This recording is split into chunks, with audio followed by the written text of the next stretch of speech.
It's here.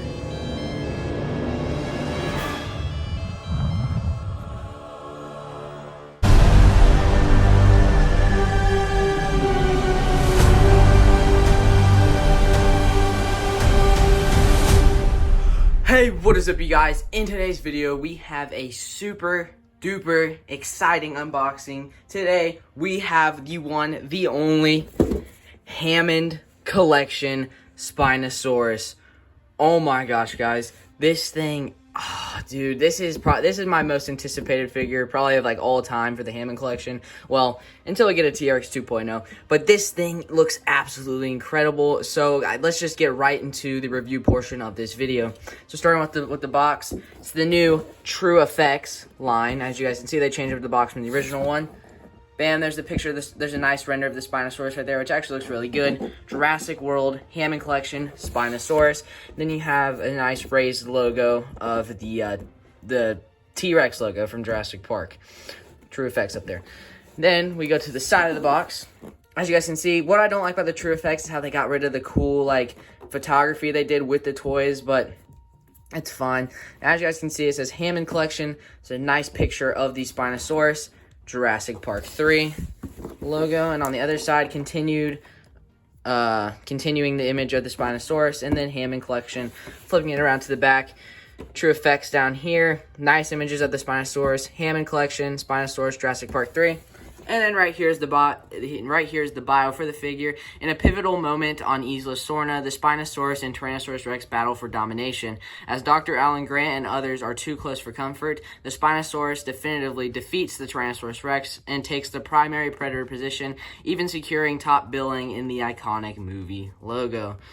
So there's that. Now let's just get this baby out of the box.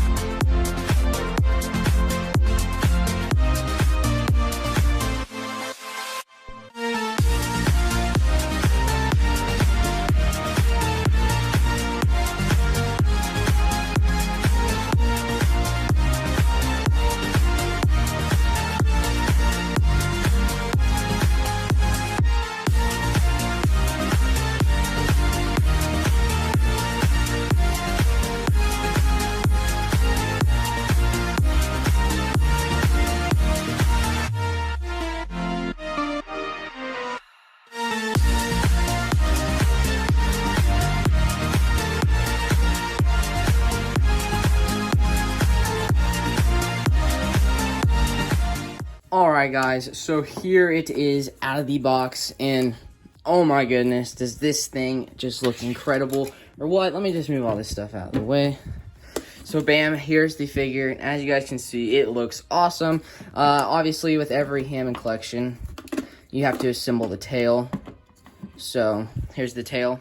It's looking really awesome. Let's just clip it in. It shouldn't be too hard. So I think you have to line it up. So let's just get it centered like that. And it should just go in just like that. And bam, it popped in very, very easily. Okay, now let's just get into the review.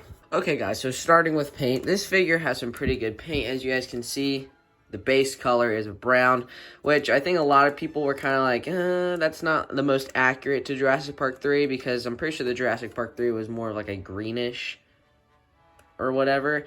But I think that this figure is kind of a mix of Camp Cretaceous and Jurassic Park 3. But yeah, it has a base coloring of like a brownish tan color. It has nice white stripes going down like this. They look really awesome, going down the legs right here. And then having some white on the face.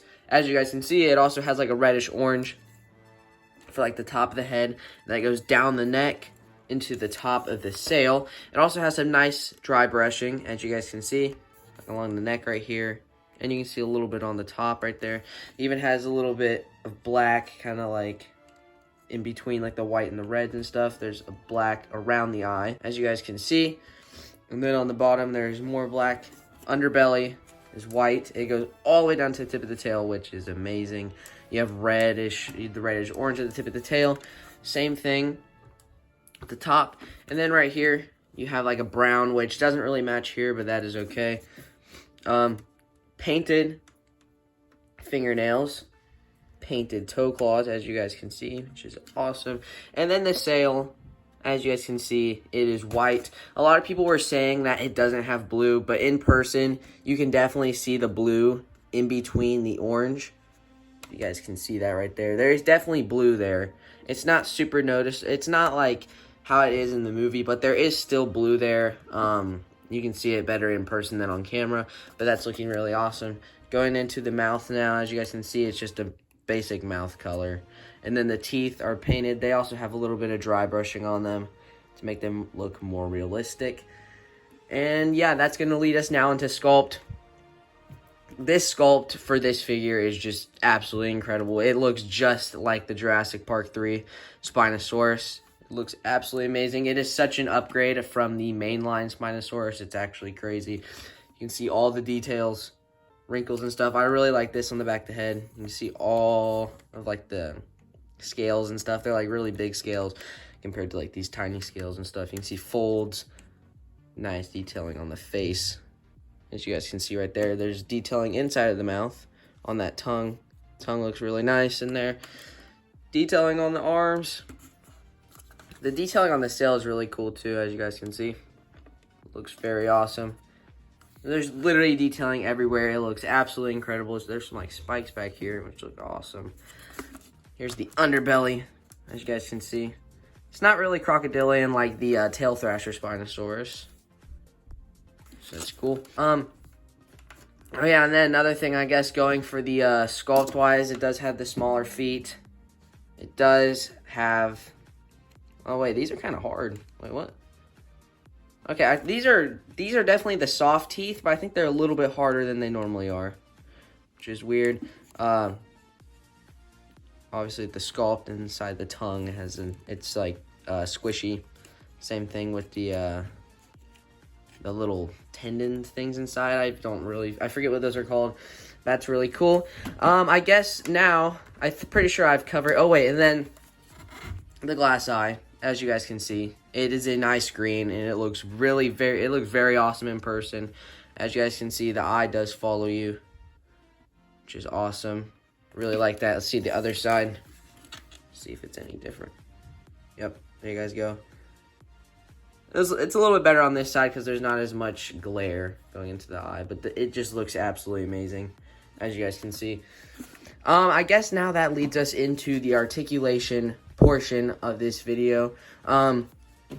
So with the Hammond collection figure, they obviously have loads of articulation. So if we just dive right in, let's get started with the head. It has a joint right there, so it can look down and also look up. Then it has another joint at the neck right here, which can make it look up even higher, and then make it look down even lower to where it can look directly at the ground, which is amazing. Obviously, it has mouth articulation.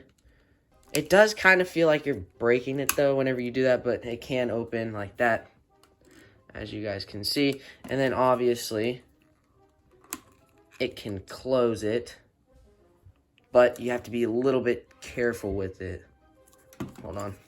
Just get this thing closed. Yep, there you go. There's it all the way closed, and it looks absolutely incredible with the closed mouth, as you guys can see. Looks awesome. Moving down to the arms, then go out like this. Swivel like that. The elbows can do that.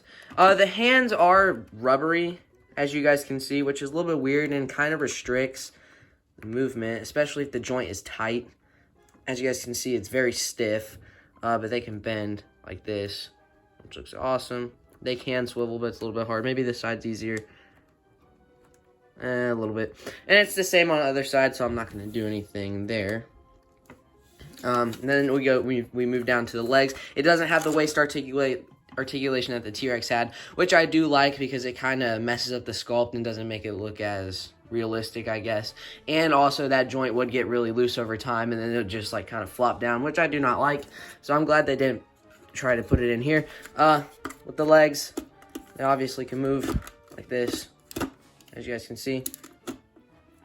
The knees can go like that, which is awesome. Trying not to mess up his positioning. I have him in so that he can stand. Down here, if I can just get it to move. There you go.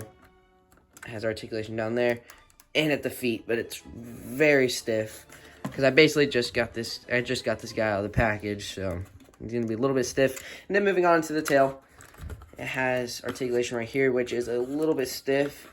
As you guys can see, it can go up, down, I guess left and right, and then it can also spin, as you guys can see right there. But probably the best part with the tail is obviously going to be the bendy wire that is inside, and this figure has a very good bendy wire. I don't think it's as good as the Giga, but it still can bend really well, so you can get like a position like that, which looks very awesome.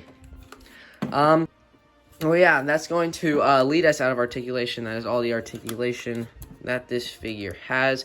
So now let's just get on to some size comparisons. Alright guys, and the first size comparison is going to be with a human figure and two of the Hammond collection figures, the Tiger, Velociraptor, and Delta. And I basically just did this so you can get a good sense of scale with a human and some of the smaller dinosaurs. But as you guys can see, obviously, the Spinosaurus is a heck of a lot bigger. Its head is basically as long as Alan Grant, as you guys can see right there. So that is very awesome. But I guess let's just move on to the next size comparison. Alright guys, and the next size comparison is going to be with the Hammond collection Allosaurus. And as you guys can see, the Spinosaurus is obviously a heck of a lot bigger. But these two actually look really cool next to each other. I do have them displayed next to each other on my shelves. But I basically just did this comparison so that you guys can get a good feel of how big this Spinosaurus is compared to one of the large scale dinosaurs, because this is an extra large dinosaur. So yeah, I guess let's just move on to the next size comparison. Alright guys, and the next comparison is going to be with the older Mattel Spinosaurus. And as you guys can see, the new Spinosaurus is definitely bigger. Let's just get a front shot of the two. There you guys go. Yep, you can see this Spinosaurus is a heck of a lot bigger than the old one, which I do like. It has a lot of height on it, as you guys can see. And another thing I do like better about this one is they actually made the spine big. As you guys can see, this spine is so small, it looks very awkward and weird, whereas this one, it has a big spine now, which is looking incredible. Doing lengthwise too, let's just get the Spinosaurus all into frame. Bam, you can see that. Let's put him head to head. And you guys aren't really getting the best comparison, but if I were to pick up the camera, as you guys can see, the new Spinosaurus from the Hammond collection is longer, which was expected. But yeah, this was, and then I guess let's get a head sculpt comparison for the two. Let's just bring them in. And there you guys go. They both have green eyes. As you guys can see, the Hammond collection Spinosauruses, their heads are the exact same size in terms of length, not in terms of bulkiness. This one is a lot more cartoony with like a bulkier head, and this one is a lot more realistic and also has a lot more paint. So in my opinion, this is definitely a very big upgrade over the old one. But I guess let's just move on to the final size comparison. Alright guys, and the final size comparison is going to be with the Hammond collection Giganotosaurus.